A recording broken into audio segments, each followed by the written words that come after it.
You didn't have that other stage active, did you? Yep. Because it blew a big old flame out. Tucked behind the old Comstock Auto Service shop in Edmond, Oklahoma, there is something hidden from the public. Most people drive past without ever noticing it. For those who know where to look, the twisted metal and shattered parts tell an intriguing story. Why would someone keep the wreckage of their own brush with death? And what dark truth does that rusting metal hold about the person who refuses to let go? Join us as we reveal the shocking secret in Daddy Dave's old shop. The crash that wasn't supposed to happen again. In June 2021, at South Georgia Motorsports Park, Daddy Dave Comstock lined up against Bobby Ducote in the opening round of the No Prep Kings event. The weather was terrible that day. Rain had been threatening, the track was slick, and conditions were far from ideal. But Dave had just finished a complete transformation of Goliath over the winter. He had commissioned Tynan race cars in Missouri to give the car a facelift inside and out, upgrading the chassis to a double frame rail setup, installing a new 4-link suspension, and lowering the ride height for better control and weight transfer.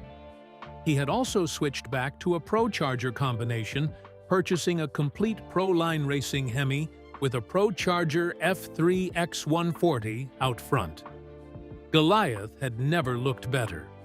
As soon as the green light flashed, both cars launched. Dave crossed the finish line first, but then in the shutdown area where racers are supposed to be slowing down safely, something went terribly wrong. Dave had scrubbed very little speed when the Chevy 2 hooked right after the 1/8 mile blocks. The car got loose, turned sideways, and he couldn't recover it. He slammed hard into the immovable concrete barrier.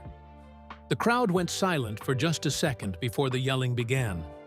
Other racers sprinted toward the wreckage, everyone fearing the worst. But when Dave's crew finally got the door open, Dave gave a thumbs up. He walked away unscathed, with no concussion or broken bones. But not Goliath. The car was destroyed. The front end was smashed, the chassis was damaged, and the car that had never looked better just weeks earlier was now a battered shell. After loading the battered car and the high-end parts turned to debris into the trailer, Dave trekked back home to Oklahoma. He evaluated the chassis and determined it could be repaired, just not as swiftly as he would have liked, right in the middle of the No Prep Kings filming season. In the interim, he returned to NPK events with his street-legal Chevy S10 to compete in the daily driver class. But here is the thing nobody wanted to say out loud. This wasn't the first time. So why did this keep happening to him? Who is Daddy Dave? David developed a strong passion for cars at a very young age. As soon as he obtained his driver's license at 16, he instantly began driving his parents' 1978 Chevrolet Impala. That was where it all started, with nothing but raw talent and a reckless determination to be the fastest. Dave began street racing in his late teens. By 2009, he was racing his 1996 GMC Sonoma S10 pickup truck on another reality TV show called Pinks.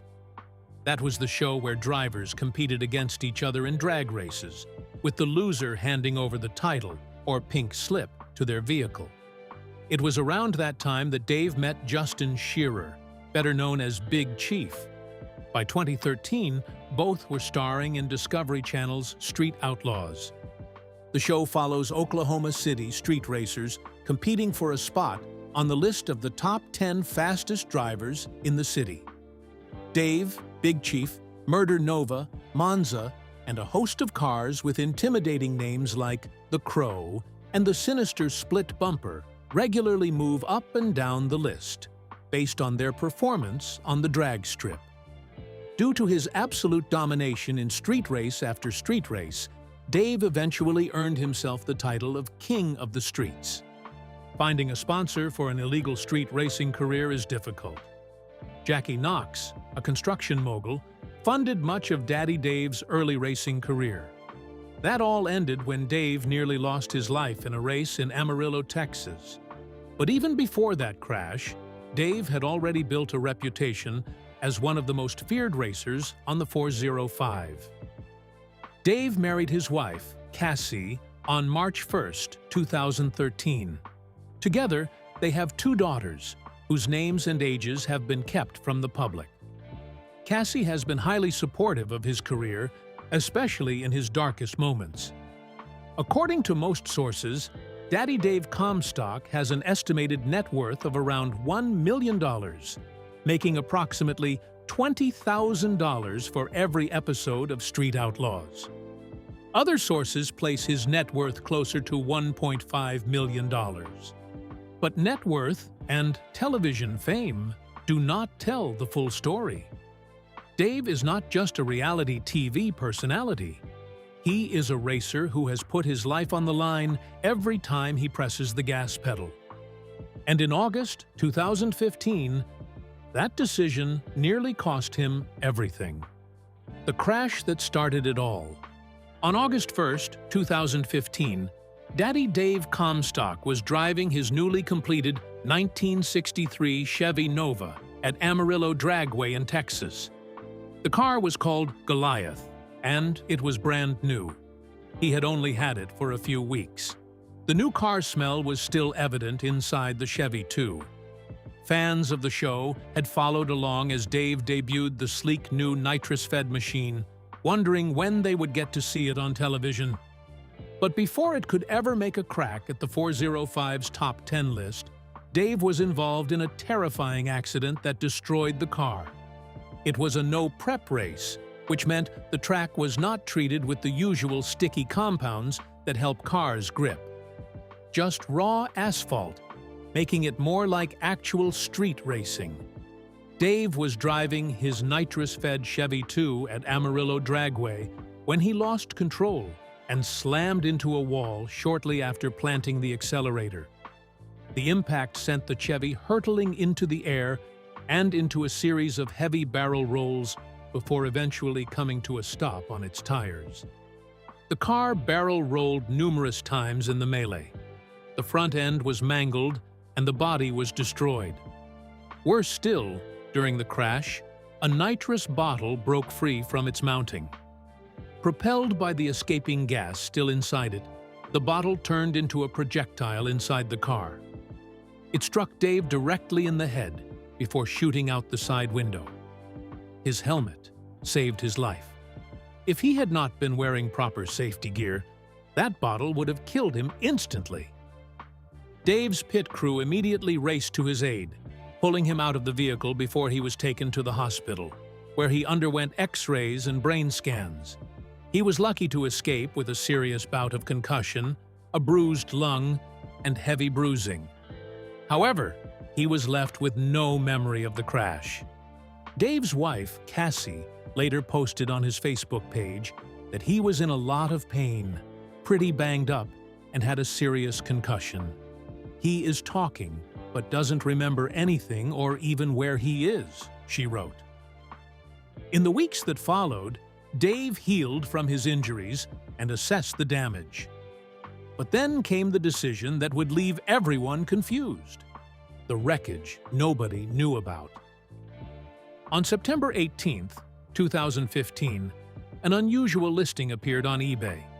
It was approximately 3/4 of a destroyed 1963 Chevy Nova, the remains of Daddy Dave Comstock's freshly built machine, known as Goliath.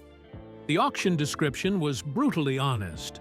The car was unusable as a race car, but would make an intriguing conversation piece, or, as the ad put it, an excellent lawn ornament or flower pot. The bidding reached $8,000, with 78 bids already placed since it launched. All proceeds from the auction would go toward Dave's extensive medical bills and the construction of his next race car. But something changed between that eBay listing and the months that followed. The wreckage did not go to the highest bidder. Instead, Dave had the remains of Goliath 1 hauled back to Oklahoma and placed behind his shop, Comstock Auto Service, at 19 West 5th Street in Edmond. The twisted metal sat there for years. It was not a pristine show car tucked away in a garage. It was a contorted, mangled shell of what was once a 1963 Chevy Nova. The frame was bent beyond recognition. The metal was twisted in ways that should not have been possible. Looking at it, you would never believe someone walked away alive. For months after it appeared there, people wondered why Dave kept it. Some thought it was a memorial. Others figured he was just keeping it for spare parts. But something was unsettling about preserving the evidence of your own near-death experience in your backyard. The wreckage became an open secret in the racing community. People who visited the shop knew about it. Other racers had seen it. But to the general public watching street outlaws on their couches, this pile of destroyed metal sitting behind Dave's business was completely unknown. Until 2016, when Hot Rod magazine did a feature on Goliath 2.0 and mentioned the original's remains were still there. Most fans had no idea. Comstock Auto Service had been family-owned and operated since 2007. It was Dave's business, the place where he worked on other people's cars every day. Imagine going to work and having to walk past the twisted metal that almost became your coffin. That takes a certain kind of person. Dave had a sponsor who funded much of his early racing career, Jackie Knox, a construction mogul. But that ended when Dave nearly lost his life in Amarillo. Dave grew tired of people telling him he was only the driver of somebody else's car. He decided to part ways with Knox and pursue his own car. He returned to the streets in his own beast, Goliath 2.0, proving to everyone that he was more than just a fast driver in somebody else's car, which is why nobody was expecting him to crash again in 2021. But as Dave rebuilt Goliath 2.0, something else was happening behind the scenes. The crash had changed something in him, giving him a sharper edge, and that edge showed itself in the rivalries that would come to define his career. The rivalries that defined him. Daddy Dave has never thrown a punch on camera. But in the world of street outlaws, fights do not always involve fists. They happen behind closed doors, and Dave Comstock has been at the center of more than his share. The most documented rivalry in Dave's career is with Sean Ellington, known as Murder Nova. The two have squared off repeatedly for the #1 spot on the list. Early in the show's run, the rivalry came to a head when Dave called out Sean for the top position. After an expensive overhaul of his car, Murder Nova returned the favor, calling out Daddy Dave in an unforgettable rematch showdown. The tension between them was real, but beneath the competition, there was always a layer of mutual respect. Another complicated relationship was with Big Chief, Justin Shearer. Dave managed to edge out wins that left Chief himself frustrated. Chief has never beaten Dave in a Cash Days event. The so-called Daddy Dave curse came from the fact that every time it seemed Chief was set to make a statement win, Dave found a way to pull ahead. In another memorable episode, Monza called out Daddy Dave, blending heated rivalry with unmissable racing action. These call-outs were not scripted. They were personal. Dave wore his frustrations openly, and fans saw every reaction in real time. Beyond the racing, there were political battles. In one notable episode, Chuck and Ryan attempted a calculated behind-the-scenes maneuver to gain an edge against Dave. They devised a backroom strategy, manipulating the pairings, leveraging alliances, and pressuring race officials behind closed doors. The goal was to edge Dave out before he could even line up on the track. But when real pressure hit, cracks showed fast. Dave sensed the move and fought back directly. By 2026, however, Dave's tone was more mature. Years of racing, rebuilding cars after major crashes, and navigating public scrutiny tend to reshape perspective. The intensity remained, but the reaction style matured.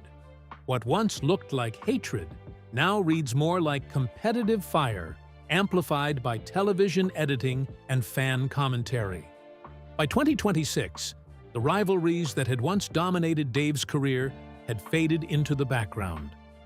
The 405 crew had changed, and Dave himself had shifted his focus from the streets to the track, competing in No Prep Kings events with some of the fastest cars in the world. But change was coming faster than anyone expected. In March 2026, Dave made a decision that marked the end of an era and the beginning of something entirely new. The end of an era. In March 2026, Daddy Dave made a decision that surprised even his most dedicated fans. He sold Goliath, the iconic 1963 Chevy Nova that had become synonymous with his racing legacy, to a buyer in Brazil. For many, this felt like the end of an era. But while one chapter closed, another began. Dave announced Goliath 3.0, describing it as a complete reset and an upgrade in philosophy. The new motor will be fuel-injected and, upon completion, should be able to provide 3,300 horsepower. That is significantly more than the carbureted combo Dave was using before. The goal remains the same: more control, more consistency, and more speed. Meanwhile, Dave's Audi RS5 drag car, the one that turned heads at SEMA 2022, was listed for sale at $425,000 through Exotic Motorsports of Oklahoma. The timing was no accident. Speed Promotions and Racing, the outfit behind No Prep Kings, pulled the plug on the 2025 season midway through. The series simply ceased to exist. When your racing series disappears, your purpose-built race car becomes expensive garage art.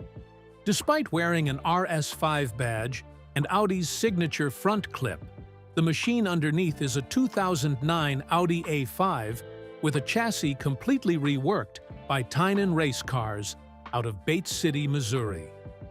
The paint is Mazda Soul Red, not from any Audi color chart, because nothing about this build follows an Audi playbook. The powertrain is the real spectacle. Audi's factory 4.2-liter V8 was ripped out and replaced with a purpose-built 8.8-liter supercharged V8 backed by nitrous. That is more than double the displacement, breathing through forced induction and chemical boost. The Quattro all-wheel drive system is gone entirely. Power goes exclusively to the rear wheels through a GMTH 400 3-speed automatic. What you are really buying is a tube-frame drag car wearing an Audi costume, powered by an American-style monster motor, and painted in a Japanese color. It is a Frankenstein machine that only makes sense in the very specific world of televised no-prep drag racing, a world that, as of 2026, no longer exists in its previous form. And then there was the shop. Comstock Auto Service is now permanently closed. The Better Business Bureau opened a file for the business on October 27, 2023, and has made multiple requests for information without receiving any response. Fans will always remember the original Goliath for the moments it created on the street and on television. But Goliath 3.0 represents something different. It represents evolution, ambition, and the refusal to stay comfortable. But then, something happened that nobody could have predicted. Something that would test everything Dave had built, everything he had survived, and everything he had become. The 2026 arrest. At approximately 9:30 at night, on May 12, 2026, a woman called the Bath Village Police Department in upstate New York. She reported that someone had tampered with her vehicle on Buell Street. She provided the police with footage from her Ring camera, which showed a man dressed in all black, wearing a hoodie, squatting next to her car, and reaching beneath the car's undercarriage. She recognized the suspect as Daddy Dave from Street Outlaws. When police arrived and checked the vehicle, they found a GPS tracking device attached to it. The victim told police she had not permitted Dave to put a tracking device on her vehicle. Later that same night, Dave contacted the Bath Police Department and met with investigators. After cooperating with detectives, he was taken into custody. A few hours later, Dave was booked into the Steuben County Jail. The charges were criminal tampering in the 3rd degree and stalking in the 4th degree, both misdemeanors. The tampering charge alleges Comstock intentionally damaged property without the owner's consent. The stalking charge alleges he engaged in conduct that would cause a reasonable person to fear for their safety. An order of protection was issued for the victim during the court hearing, requiring Comstock to stay away from them. He has since been released from custody. Dave has denied the allegations. He told TMZ, "It's not me. You guys are barking up the wrong tree." But the video evidence appears to contradict his denial. The investigation remains ongoing, and it is unclear whether additional charges will be filed. Was keeping the wreckage all those years away for Dave to process his trauma? Or was it something darker? Did the same reckless determination that made him a legend on the streets finally spill over into something far more personal and destructive? Share your thoughts with us in the comments section. Remember to like, share, and subscribe for more. And click the next video showing on your screen. You will enjoy it.